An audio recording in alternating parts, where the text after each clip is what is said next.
It's about life and all the things we go through in it. Opinions are like assholes. Why dig in them? Keep it simple. Just wipe them. Everyone has an opinion, but yours is the one that matters. This podcast is life. Here's a thought. Your opinions matter only to you. Or do they? And if you need help answering that, my podcast is here to give you perspective and objective truth so you can decide.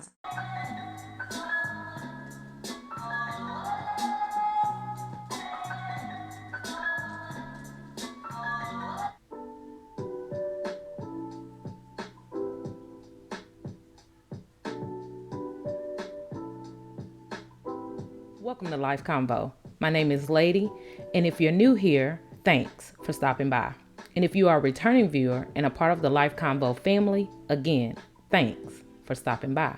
I told y'all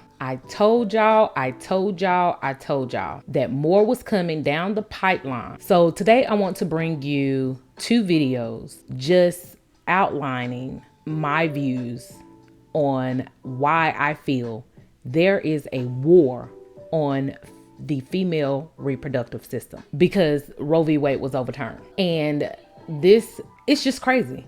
It's crazy. So I came across an article of a woman in Texas and what she had to go through, which is cringing. So I'm going to play that video now, and then we're going to jump back into it. I called several OBs in the area. I live in Houston and was trying to get seen right away because I've had a past miscarriage. I know that I'm high risk based off of my weight and my age. I went in, I had my ultrasound, everything looked great. I have a picture of that. That's my little peanut right there. She couldn't for sure say she saw a heartbeat, but there was definitely fluttering. So she felt pretty confident it was a heartbeat, but she wanted me to come back in a couple weeks just to verify it and just check that everything was okay. So 2 weeks later, I'm 9.5, almost 10 weeks pregnant. I go in for my ultrasound. I'm super excited. My husband can't come in because of COVID, so I have my phone out ready to FaceTime him or video it so he could see. I'm laying there on the screen. She starts on the outer part of my stomach and she doesn't see anything. She's like, okay, you're not far along, so let's do the internal one. I'm looking on the screen and it looks like this black empty tomb, just hollow. Sorry, I knew I was gonna cry. And the OB just got silent, it got really quiet, and I knew in my mind, I was like, something's not right. And I could tell from the screen, I was like, something happened, didn't it? And she kept looking for a little bit, and she was like, I think you have a blighted ovum. I don't see the baby in the sac anymore. And I'm like, okay, what happened? I was here 2 weeks ago. There was a baby there. There was fluttering.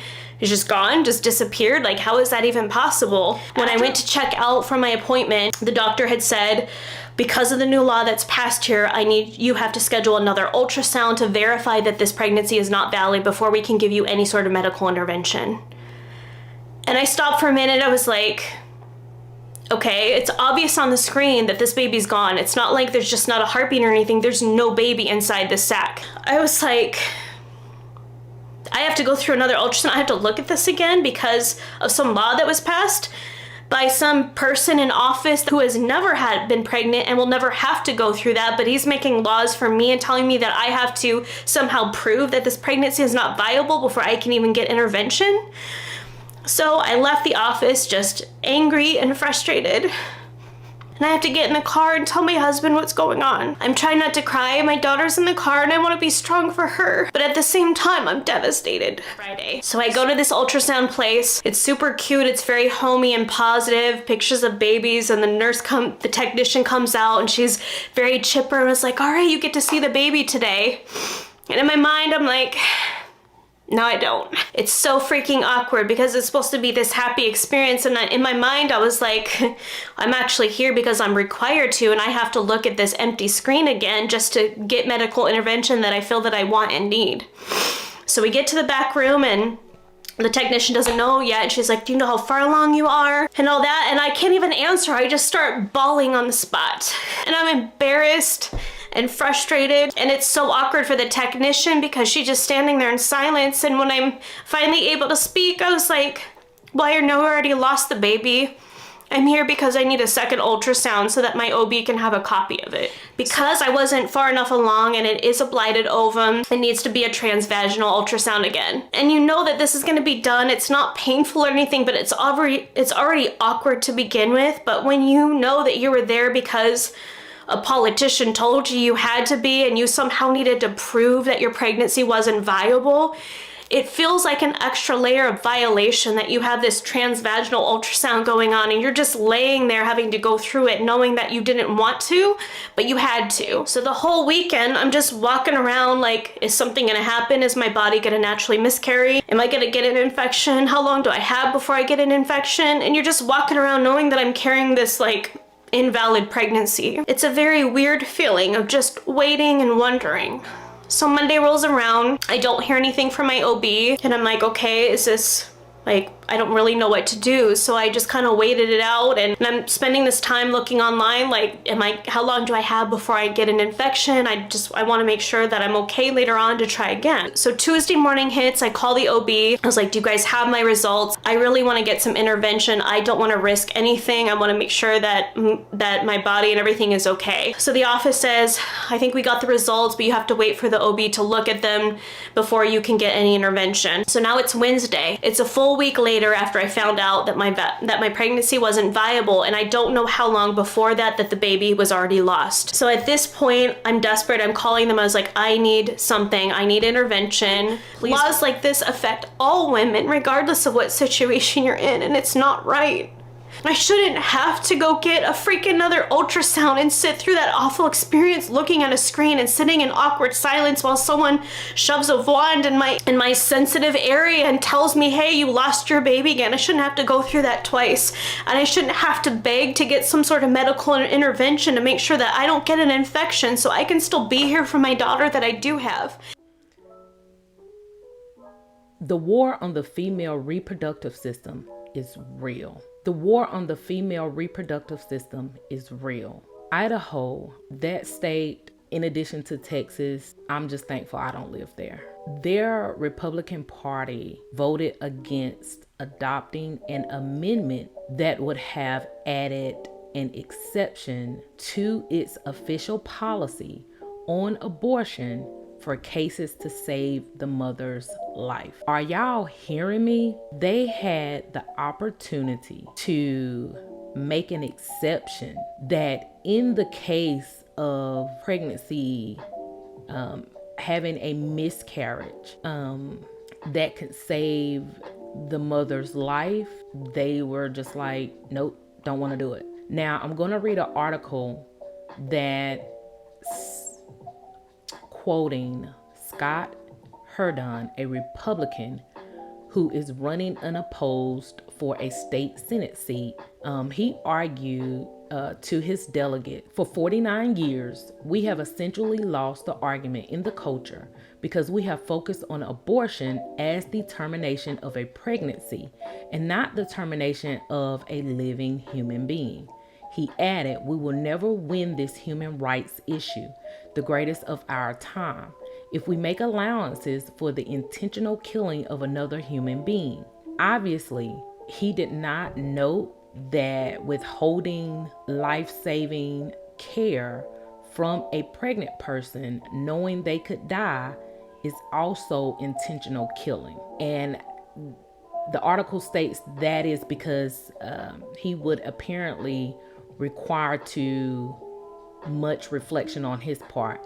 And the decision to not add the abortion amendment, 412 people voted against it. So 412 people voted against the exception of, adding that to the law to save the mother's life, and only 164 people voted for it. This is disgusting, to say the least. One, no man should have any power to vote or state or publicly announce that women have to do what they say with their bodies. Women, we have the power. We don't have to do anything that they say when it comes to our bodies.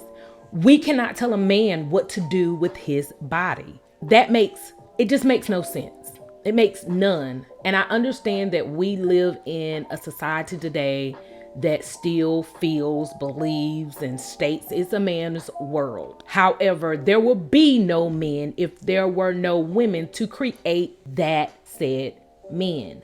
That said man, to continue to create the gender itself. This is an outrage, and it's disgusting, and it broke my heart when I watched that video as a mother who has went through a miscarriage at 9 weeks. It was heart-wrenching, and there's no way that I could even begin to accept someone telling me I had to carry that sack in my body for another 2 weeks. It was already hard enough going through it the first time when I, went through the process of allowing my body to remove the waste. And I had to do it twice because it didn't fully take the first time.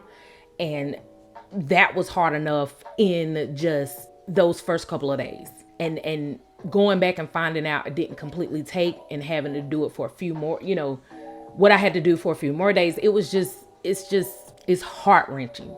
And she didn't even get this option. She had to carry it and go through the pain of reliving that again. It's horrible. And no, ladies, we as women, as mothers who have been through the process of having children, delivering children to term, having miscarriages, or even having abortions, because of what the body goes through, or your health, or your mental health, or your financial status, whatever it was, for whatever reason you chose, whatever outcome you chose, you should be able to do that. No matter how any man, any Republican, any woman for that matter feels.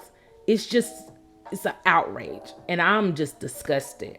And it's crazy that I looked up Texas laws while I was doing this video, and I want to read a little bit from an article, and I took notes, so I'm not reading exactly what they said. I'm kind of paraphrasing, but so under Texas abortion ban law, they do not account for miscarriages. And it seems that several hospitals in Texas are actually turning patients away or making them wait who have pregnancy complications.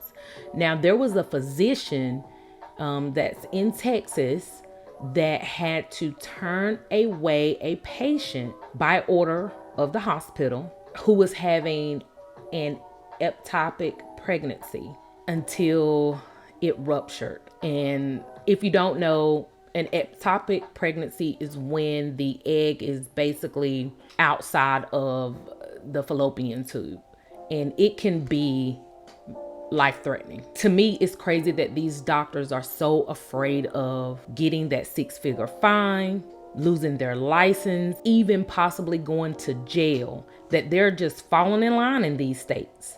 And it's like, because they don't know what to do, when they can do something, what they can do, during those complications, how they can defend themselves, after they, do whatever procedures or write whatever prescriptions. They're just not doing anything. It's like, I can't help you. They're just denying people. They're denying their patients because they don't know if they can, write a prescription because this is a, miscarriage, but it's complicated. And I mean, their excuse is, miscarriages can be murky. Like, are you serious? Life is murky, but we live it. And I understand that these people have worked, very tirelessly trying to get their degrees to become doctors. I do get that. That's a lot of hard work, a lot of money, a lot of time, a lot of energy that they have invested in becoming doctors in this particular field.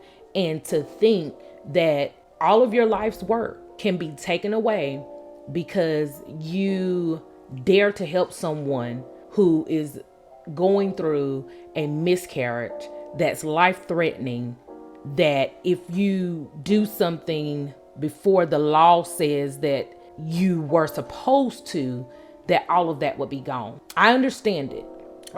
I won't accept it. And now I will say that Texas law banning abortions, they do make a narrow exception only to save the life of the pregnant patient or prevent substantial impairment of major bodily function. And they recently clarified this, statute a while back, to say that treatments for miscarriages known as spontaneous abortions in medicine and ectopic pregnancies in which a fertilized egg grows outside the uterus and becomes unviable do not count as abortion. So they basically reworded it to say, okay, with this situation, in these instances, it won't be abortion. However, these doctors don't understand the laws, and they don't understand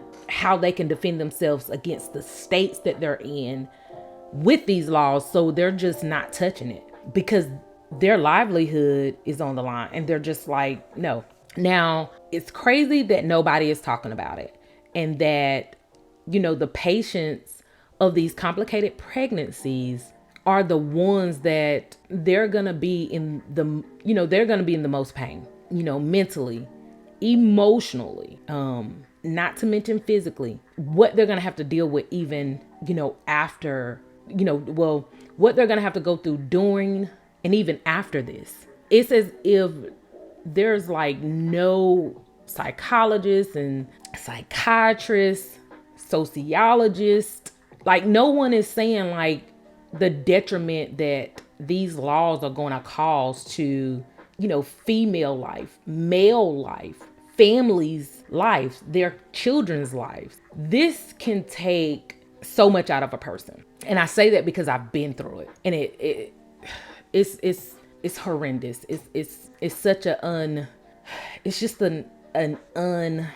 it's really no word to explain what you kind of feel and go through. It's just sadness. It's just a cloud. And if you have support and loved ones, as I did, you will get through it. You will learn to live with it. However, you will never forget it. I can feel that feeling now, just because that moment will never leave you. It touches every part of you. And it's just something you cannot explain if you haven't been through it. So I say that to say this. Like I said, no one is talking about the patients with the pregnancy complications, and how I'm looking at how they may become too afraid to seek care because of allegations of being accused of because of the allegation of being accused of inducing an abortion. And in the first trimester, you can have so many different things go right, and you can have so many different things go wrong, such as bleeding. You can have hemorrhaging. You can have septic miscarriages. We've spoke about ectopic pregnancies, and like I said, all of these things can become lethal. And if you're too afraid to seek prenatal care, to even, I'm having a moment. Yeah. If you're afraid to seek prenatal care because of all of these thoughts that you could be accused of being a murderer, is something no one should have to deal with. And this really, it bothers me because it's downright disgusting. And prenatal care is vital to having a healthy pregnancy, as they say. I've gotten prenatal care with 2 of my children, and one in the beginning I didn't get prenatal care because I wasn't aware I was even pregnant. That's another story. However, my child did come out beautiful and healthy, and she's wonderful. So I'm thankful for that. However, it's just mind blowing in my mind that we as women have been reduced to our reproductive system and the war that's on it. Why? Don't understand it. So let's look at the next clip. I'm thinking about situations that all mothers might face here, and that is, say, at 17 weeks, I had an ultrasound and I was told that the fetus is failing to thrive and has no chance of survival. With this amendment, is it true that I would have to carry that fetus to term? Is that true? Could you rephrase the question?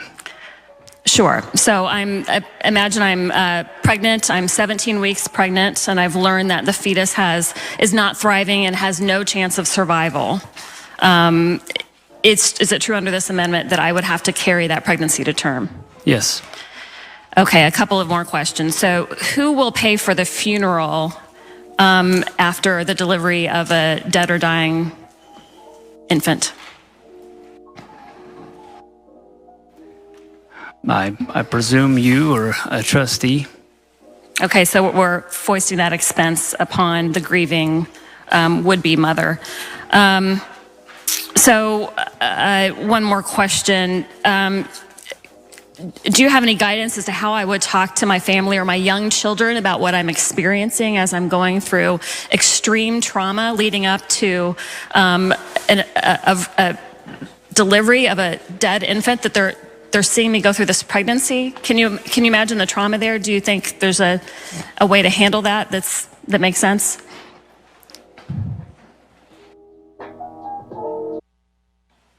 Well, I would simply say this. I don't think any of us are guaranteed tomorrow. All of us must accept death as a consequence of life itself. And that I would hope that you would turn to your faith and your loved ones to help guide you through that, and put faith and trust in our Creator, the Almighty God.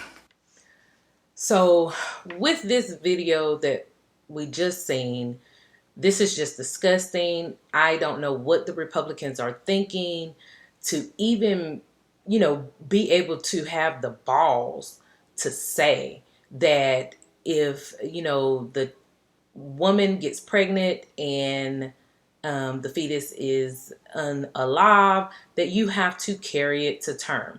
In addition to, you also have to bury it, and you are the ones that's going to have to burden that financial cost. And I just wonder, are they going to give any type of mental, emotional, health assistance when it comes to the trauma that this is going to cause many, many mothers, in addition to their families? And when she asked, how are they going to handle this or get through this, what advice he has to give, and his advice is, go to your faith and go to your family. Sir, for real? Go to my family, go to my faith? Well, what if I don't have either of those? Then where do I go? And how he's stating that, this is, one of those things, because we are, we're all here now, but we may not be here tomorrow. We're not guaranteed life. It's absurd. I mean, it's true, yet it's absurd for anyone to even conceive this as a possibility, to say that a woman should have to carry a fetus to term, then you have to deliver that said fetus, and then you have to bury it. You're going through so much tragedy in one sitting. It's how do you swallow that? This is just heart-wrenching.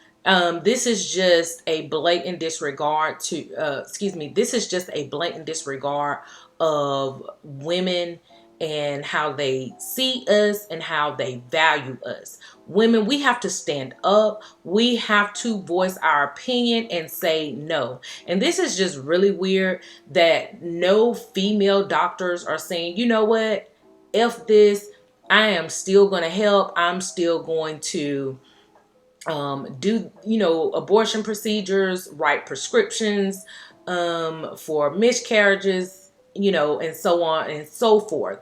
And even, these male doctors, I don't understand how you guys are even, just letting someone control your life.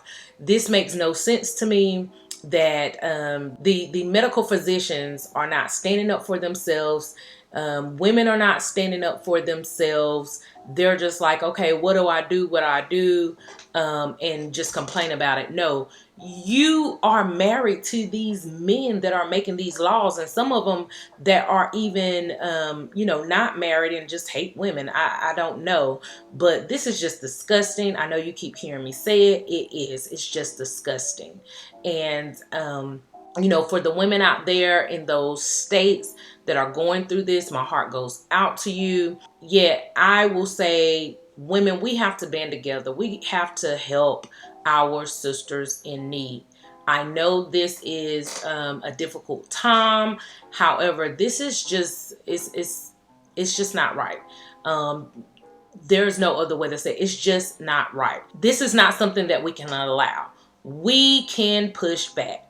And I don't want us to get to the extremes where women are just not having children, where they're just, done with sex altogether, and we're just going to be nuns. I don't see that as realistic. However, we do have the power to, say, okay, well, you want a child, or we were planning on a child. Well, until things change, I don't foresee us bringing a child into the world. Like, this makes no sense. And it makes me wonder, like, what is the United States going to do when they are continuously showing that the birth rates are dropping, because women are just not willing to go through the additional trauma and additional traumatic experiences that they are trying to force feed them as if it's okay. They are not showing us value, and that is just not okay. It's unacceptable. I will not accept it. So let's hit the next clip.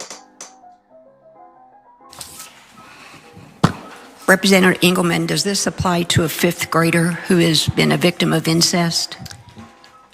It does. But I think it's harmful to put a minor in the position of being the new Jane Roe. The weight of whether or not we allow lives to be ended should not rest on the traumatized shoulders of a young rape survivor. What can I say? Them proposing this bill where it doesn't even have a exception in it for a child who's been raped or incest who becomes pregnant is just, it's over my head. I don't get it at all. And I don't think I ever will. When she asked the question, would this pertain to a rape or incest victim that is a child? And the answer is yes. There's no way that this is okay. This is just, it's crazy. This is just beyond me. My mind is not grasping what they are delivering. They are just some lost people. I'm not with it at all. And I'm disgusted. I'm overall disgusted. The whole thought process is just disgusting.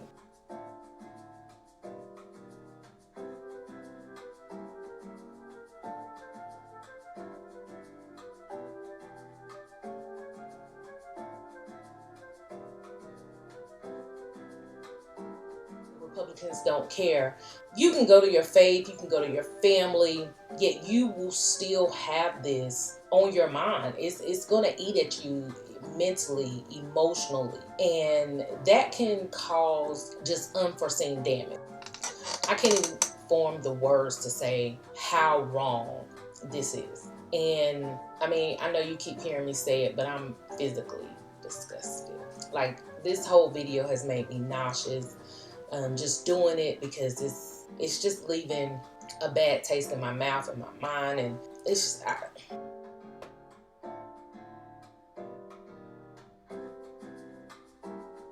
Thanks for tuning in. I'll catch you in the next video.